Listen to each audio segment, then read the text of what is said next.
Hi guys, welcome to my channel. Today we're going to be crafting this Tudor Victorian historical kissing ball for your house for decorating for Christmas. It's really easy, really simple, and really cheap to make, and I think it makes a great addition to your hallway, front porch, or maybe even a little dinner for two.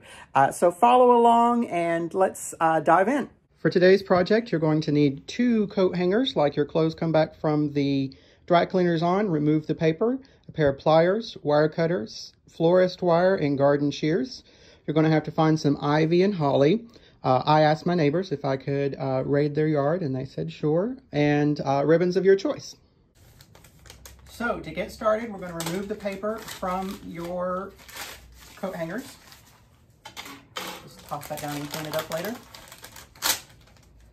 And then you're going to want to bend these coat hangers into sort of a circle. They don't have to be perfect because the holly and the ivy is going to cover them, but bend them on around, get them kind of being a circle. If you're OCD and it has to be perfect, maybe use the bottom of a mixing bowl to help you gauge and get it completely circular.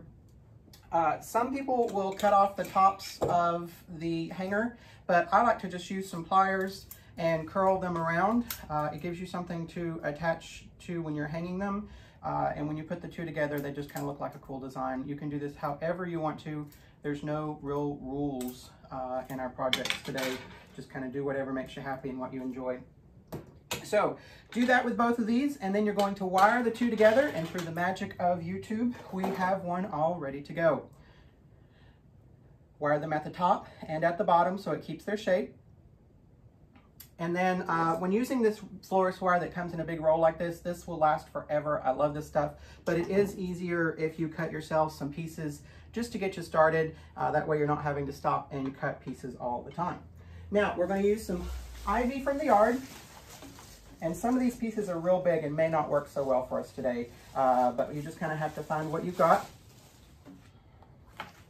Start at the top. Like I said, it doesn't have to be a perfect circle because it's all going to get covered up. Wire these on. I cut these wires long enough to hold 2, so double purpose. And then you're just going to wrap your ivy, get caught on everything in your house, wrap your ivy around your frame that you've created.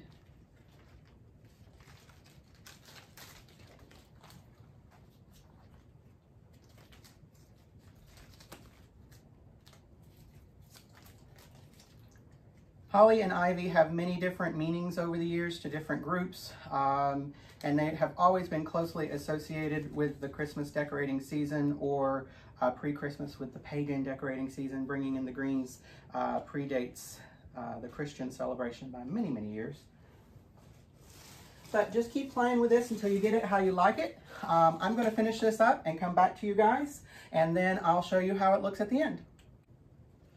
So once you get all of your ivy wound around, it kind of weaves through and starts to hold itself.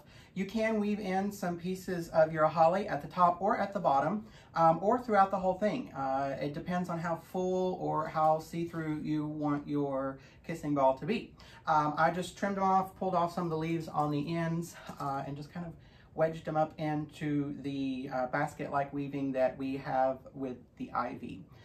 Next, we're going to attach the most important part, which is the mistletoe. Now, mistletoe, using that in midwinter dates way back, pre-Christian celebrations. The little berries on the mistletoe are its magic power.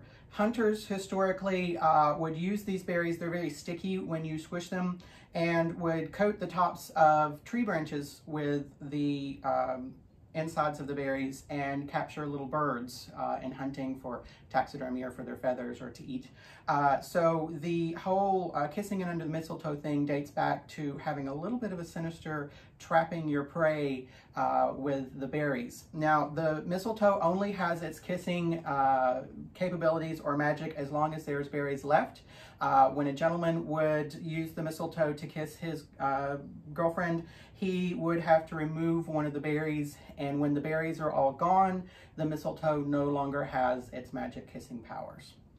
So the mistletoe usually grows, it's actually a fungus, and it takes many, many years for it to grow way up in the top of a tree. And it's really hard to get if you don't buy it artificially like this piece or at a holiday market.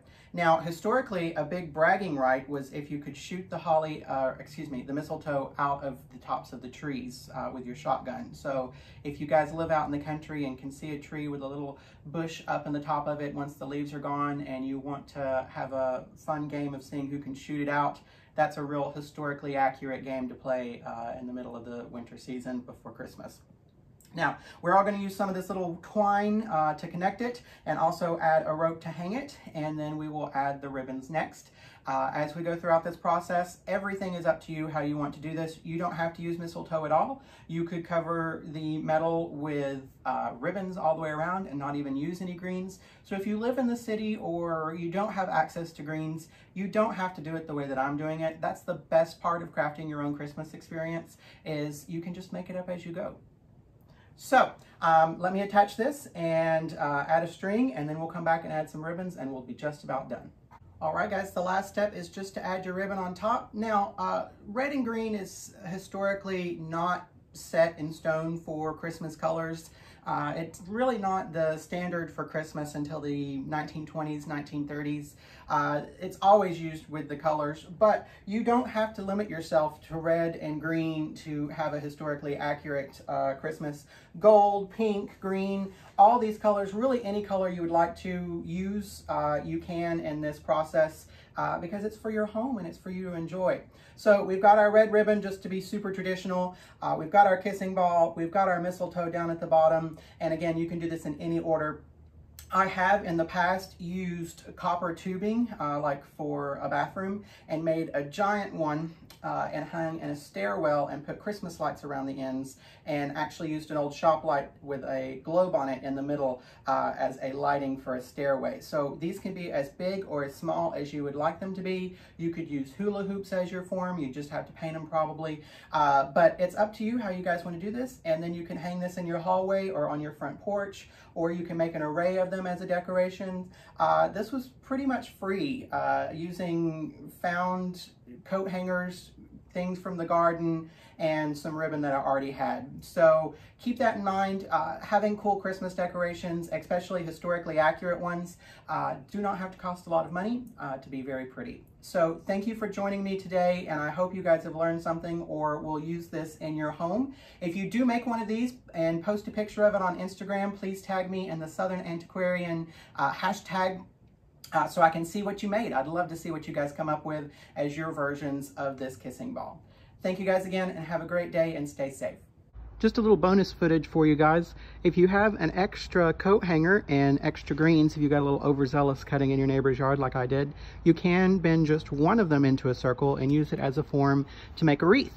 It is just down in there a coat hanger with the holly and ivy wired on. So again, super easy, super cheap, and you're ready to go for Christmas.